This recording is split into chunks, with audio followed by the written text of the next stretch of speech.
Good morning, and thank you for being here. I'm Saverio Virdone, biostatistician for the Thrombosis Research Institute, and I'm going to present you this study that we did collaborating with the GARFIELD-AF investigators on AF patients with dementia. So, AF and dementia. There is a growing evidence of association between these two. Dementia has been called as the new outcome to assess after an AF diagnosis. Now here we explore this relationship from a different perspective. We looked at patients who have an AF diagnosis and in the past had a prior history of dementia, a diagnosis of dementia prior to AF. Why did we do that? So when it comes to clinical trials, which are supposed to give the best quality of evidence, these patients are frequently excluded from these studies.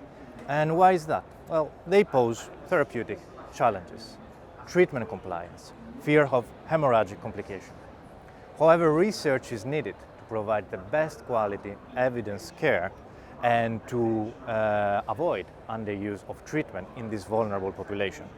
So what are our aims for this study? Well, first of all, determine what is the treatment, how many of these patients are appropriately treated for stroke prevention and for their cardiovascular comorbidities, and also to assess if the well-established benefits of oral anticoagulation also extend to patients with AF and dementia.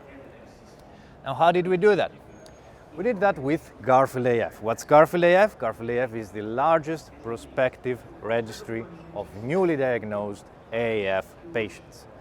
And patients were enrolled from 35 countries across the world, from 2010 to 2016, and followed up for 2 years after diagnosis.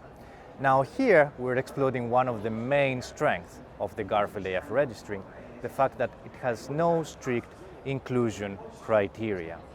All it required was one investigator-determined risk factor for stroke. So we have patients with dementia, and out of the 52,000 newly diagnosed AF patients included in the GARFIELD-AF registry, 764, 1.5%, had a diagnosis of dementia prior to the AF diagnosis. And then what did we do? We followed the ESC guideline to quantify the appropriate treatment, how many of these patients were receiving OAC treatment for stroke prevention, and how many received comprehensive GDMP, guideline-directed medical therapies for their cardiovascular comorbidities. And we checked 5 comorbidities: diabetes, coronary artery disease, heart failure, hypertension, and peripheral vascular disease. Now briefly about the baseline characteristics here. Patients with dementia were more frequently female. Patients with dementia are the blue bars, so were more frequently female, were unsurprisingly older than patients without dementia, and had more frequently risk factor for stroke and for bleeding. Baseline anticoagulation. Patients with dementia receive less anticoagulation compared to patients without dementia. How much less? Well, patients with dementia eligible for anticoagulation, 60% of them received oral anticoagulant. The corresponding proportion in patients without dementia in GARFIELD-AF was 70%, so 10% difference. Now, if we focus on the NOAC part, we see that actually this treatment is most frequent in patients with dementia compared to patients without dementia. And this persisted throughout the study period. You can see this orange solid line representing the patients with NOAC with dementia is always higher than the orange dashed line, which is the corresponding proportion of NOAC in patients without dementia. However, if we add the VKAs and the NOAC, patients with dementia receive less anticoagulation than patients without dementia. What about cardiovascular comorbidities? Again, appropriate treatment of cardiovascular comorbidities was lower in patients with dementia compared to patients without dementia. 35% of patients with dementia received comprehensive guideline-directed medical therapies for the 5 considered medical cardiovascular comorbidities. Corresponding proportion was 45 in patients without dementia. And here we're comparing OAC versus no OAC.